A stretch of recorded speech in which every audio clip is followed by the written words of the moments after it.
Hi all, അസ്സലാമലൈക്കും. Welcome back to Silna's kitchen. ഇന്നത്തെ recipe കപ്പ കൊണ്ട് ഒരു അടിപൊളി വെറൈറ്റി ടേസ്റ്റി ആയിട്ടുള്ള നല്ലൊരു ഡെസേർട്ടിന്റെ റെസിപ്പിയാണ്. എത്ര കഴിച്ചാലും മടുക്കാത്ത നല്ല അടിപൊളി ടേസ്റ്റി ആയിട്ടുള്ള ഒരു ഡെസേർട്ടാണ്. ഇനി വീട്ടിൽ കപ്പ കിട്ടുവാണെന്നുണ്ടെങ്കിൽ ഇതുപോലെ ഒന്ന് ചെയ്ത് നോക്കുക. എന്തായാലും എല്ലാവർക്കും ഇഷ്ടമാവും. അതുകൊണ്ട് തന്നെ വീഡിയോ സ്കിപ്പ് ചെയ്യാതെ മുഴുവനായിട്ടും കണ്ടേക്കണേ.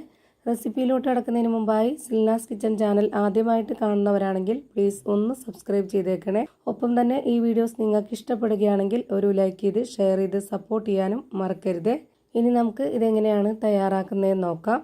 അപ്പോൾ ആദ്യം തന്നെ ഞാനിവിടെ ഒരു കപ്പ എടുത്തിട്ടുണ്ട്. അതിൻ്റെ തൊലിയൊക്കെ കളഞ്ഞതിന് ശേഷം ഇതുപോലെ ചെറിയ ചെറിയ പീസാക്കിയിട്ട് കട്ട് ചെയ്തിട്ട് എടുക്കാം. എന്നിട്ട് നമുക്ക് അതൊരു മിക്സഡ് ജാറിലേക്ക് മുഴുവനായിട്ടും ഇട്ട് കൊടുക്കണം. ഇനി ഇതിൽ നല്ലൊരു മണത്തിന് വേണ്ടി 2 ഏലക്ക ഇട്ട് കൊടുക്കാം. ഇനി ഒരു അരക്കപ്പ് അളവിൽ വെള്ളവും കൂടെ ഒഴിച്ചു കൊടുക്കുന്നുണ്ട്. എന്നിട്ട് നമുക്കിത് നന്നായിട്ട് അരച്ചെടുക്കണം. ഒരുപാട് വെള്ളം ഒഴിച്ചു കൊടുത്ത് അരച്ചെടുക്കരുത്. ഇപ്പം ഞാനിതാ നന്നായിട്ട് അരച്ചെടുത്തിട്ടുണ്ട്. ഇനി ഇത് ഒരു പാത്രത്തിലേക്ക് അരിപ്പ് വെച്ച് കൊടുത്തിട്ട് അതിലേക്ക് ഒഴിച്ചു കൊടുക്കണം. ഇതിൻ്റെ പാല് മാത്രമേ നമുക്ക് ആവശ്യമായിട്ടുള്ളൂ. അരച്ചെടുത്ത മിക്സ് ഇതുപോലെ ഒഴിച്ചു കൊടുത്തതിന് ശേഷം മിക്സിയുടെ ജാറിൽ പറ്റിപ്പിടിച്ചിരിക്കുന്നതും കൂടെ ഇതിലേക്ക് ഒഴിച്ചെടുക്കാൻ വേണ്ടി ഒരു 1/4 കപ്പ് അളവിലും കൂടെ ഉള്ള വെള്ളം ഒഴിച്ചു കൊടുത്തതിന് ശേഷം ഇതിലേക്ക് ഒഴിച്ചു കൊടുക്കുക.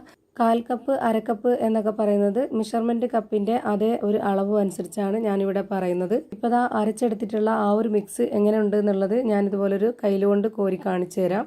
ഇനി നമുക്കിതൊന്ന് തയ്യാറാക്കി എടുക്കണം. അതിനായിട്ട് സ്റ്റവിലേക്ക് ഒരു പാൻ വെച്ച് കൊടുത്ത് ഫ്ലെയിം ഓൺ ആക്കി കൊടുത്തിട്ടുണ്ട്.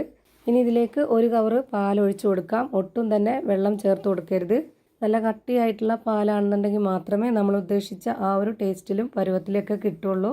ഇനി നമുക്ക് ഇതിലേക്ക് നേരത്തെ അരിപ്പയിൽ അരിച്ചു വെച്ചിട്ടുള്ള ആ ഒരു കപ്പയുടെ പാലും കൂടെ ഇതിലേക്ക് ഒഴിച്ചു കൊടുക്കാം. ഇത് മുഴുവനായിട്ടും ഒഴിച്ചു കൊടുത്തതിന് ശേഷം പിന്നെ നമുക്കിത് ലോ ഫ്ലെയിമിൽ ഇട്ട് കൊടുത്തിട്ട് വേണം ഇതൊന്ന് ഇളക്കി കൊടുക്കാൻ. കൈ വിടാതെ നന്നായിട്ട് ഇളക്കി കൊടുത്തുകൊണ്ടിരിക്കണം. ഇത് രണ്ടും നന്നായിട്ടൊന്ന് മിക്സ് ചെയ്തെടുക്കുന്നവരേക്കും ഒന്ന് ലോ ഫ്ലെയിമിൽ ഇട്ടിട്ട് ഇളക്കി കൊടുത്തിട്ട് പിന്നെ നമുക്കിതിലേക്ക് കുറച്ച് കാര്യം കൂടെ ചേർത്ത് കൊടുക്കാനുണ്ട്. ഇതുപോലൊരു വലിയ ടേബിൾ സ്പൂൺ അളവിൽ 1 ടേബിൾ സ്പൂൺ കോൺഫ്ലവർ പൊടിയാണ് ഇട്ട് കൊടുക്കുന്നത്. സ്പൂൺ കൊണ്ട് കോരി കഴിക്കുന്ന ആ ഒരു പരുവത്തിലാണ് നിങ്ങൾക്ക് വേണ്ടത് എന്നുണ്ടെങ്കിൽ ഇതേപോലെ 1 സ്പൂൺ അളവിൽ കോൺഫ്ലവർ പൊടി ഇട്ട് കൊടുത്താൽ മതി. ഇനി നിങ്ങൾക്ക് കട്ട് ചെയ്തെടുത്ത് കഴിക്കുന്ന ആ ഒരു പരുവത്തിലാണ് ഇത് തയ്യാറാക്കി എടുക്കേണ്ടത് എന്നുണ്ടെങ്കിൽ 2 ടേബിൾ സ്പൂൺ ആക്കി കോൺഫ്ലവർ പൊടി ഇട്ട് കൊടുക്കുക. ഇനി അതേ സ്പൂൺ അളവിൽ തന്നെ ഒരു 3 ടേബിൾ സ്പൂൺ അളവിൽ പാൽപ്പൊടി ഇട്ട് കൊടുക്കുക. പാൽപ്പൊടി സ്കിപ്പ് ചെയ്യരുത്, അതുകൂടി ഉണ്ടെങ്കിലാണ് നല്ല ടേസ്റ്റ് ആയിട്ട് കിട്ടുന്നത്. ഇനി ഇതിലേക്ക് ഓരോരുത്തർക്കും മധുരം എത്രയാണോ ഇഷ്ടം അതിനനുസരിച്ചുള്ള പഞ്ചസാര ഇട്ട് കൊടുക്കുക. ഞാനിവിടെ 4 ടേബിൾ സ്പൂൺ അളവിൽ പഞ്ചസാര ഇട്ട് കൊടുത്തിട്ടുണ്ട്. ഓരോരുത്തരുടെയും ഇഷ്ടത്തിനനുസരിച്ച് കൂട്ടിയും കുറച്ചൊക്കെ ചേർത്ത് കൊടുക്കാവുന്നതാണ്. ഇനി നമുക്കിതിലേക്ക് ആ ഒരു മധുരത്തിനെ ഒന്ന് ബാലൻസ് ചെയ്യാനായിട്ടുള്ള ഒരു നുള്ളു ഉപ്പും കൂടെ ഇട്ട് കൊടുത്തതിന് ശേഷം കൈവിടാതെ ഇത് നന്നായിട്ട് ഇളക്കി കൊടുത്തുകൊണ്ടിരിക്കുക. എത്ര സമയമാണോ ഇത് റെഡി ആവാനായിട്ട് എടുക്കുന്നത് അത്രയും സമയം വരെ ലോ ഫ്ലെയിമിൽ തന്നെ വെച്ചിരിക്കുക. എന്നാലാണ് നമ്മൾ ഉദ്ദേശിച്ച ആ ഒരു പരുവത്തിലും ടേസ്റ്റിലും ഇത് കിട്ടുള്ളൂ.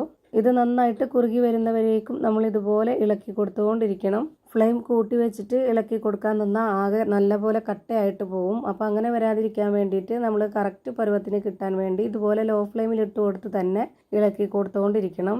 എന്നിട്ട് നമുക്ക് ഇതുപോലെ നന്നായിട്ട് കുറുകി ഈ ഒരു പരുവത്തിലായിട്ട് കിട്ടുമ്പോൾ ഇതിൻ്റെ ഫ്ലെയിം ഓഫ് ചെയ്ത് കൊടുക്കണം. അപ്പോൾ ഞാനിതാ ഈ ഒരു സ്പാച്ചിൽ ഇതുപോലെ ഒന്ന് കോരി കാണിച്ചു തരാം. ഇതാണ് ഇതിൻ്റെ കറക്റ്റായിട്ടുള്ള പരുവം. ഇനി ഫ്ലെയിം ഓഫ് ചെയ്ത് കൊടുക്കാം. ഇനി നമുക്കിത് ചൂടോടെയോ അല്ലെങ്കിൽ ചൂടാറിയതിന് ശേഷമോ നമുക്ക് ഇഷ്ടമുള്ള അവൈലബിൾ ആയിട്ടുള്ള ഏത് പാത്രത്തിൽ വേണമെങ്കിലും ഒഴിച്ചു കൊടുത്ത് സെറ്റാക്കാവുന്നതാണ്. ഞാനിപ്പോൾ ഇത് പ്ലാസ്റ്റിക്കിൻ്റെ ഒരു പാത്രത്തിലാണ് ഒഴിച്ചു കൊടുക്കുന്നത്. ഈ ഒരു ഷേപ്പിൽ കിട്ടാൻ വേണ്ടിയിട്ടാണ്. അപ്പോൾ അതുകൊണ്ട് തന്നെ ഇതിൽ ഉരുകി പോവും. അങ്ങനെ വരാതിരിക്കാൻ വേണ്ടി നല്ലപോലെ ചൂടാറിയതിന് ശേഷമാണ് ഞാൻ ഇതിലേക്ക് ഒഴിച്ചു കൊടുത്തിട്ടുള്ളത്. ഇനി നമുക്കിത് ഫ്രീസറിലോ അല്ലാന്നുണ്ടെങ്കിൽ തൊട്ട് താഴെയോ വെച്ച് നമുക്കിത് തണുപ്പിച്ചെടുത്ത് കഴിക്കാവുന്നതാണ്. ഞാനിപ്പോൾ ഇതൊരു 2 മണിക്കൂർ നേരം ഫ്രീസറിൽ വെച്ചതിന് ശേഷമാണ് എടുത്തിട്ടുള്ളത്. ഇനി നമുക്ക് വേറൊരു പാത്രത്തിലേക്ക് മാറ്റിയതിന് ശേഷം നമ്മുടെ ഇഷ്ടത്തിനനുസരിച്ച് സ്പൂൺ കൊണ്ട് കോരി കഴിക്കാവുന്നതാണ്. നല്ല ടേസ്റ്റിയാണ്.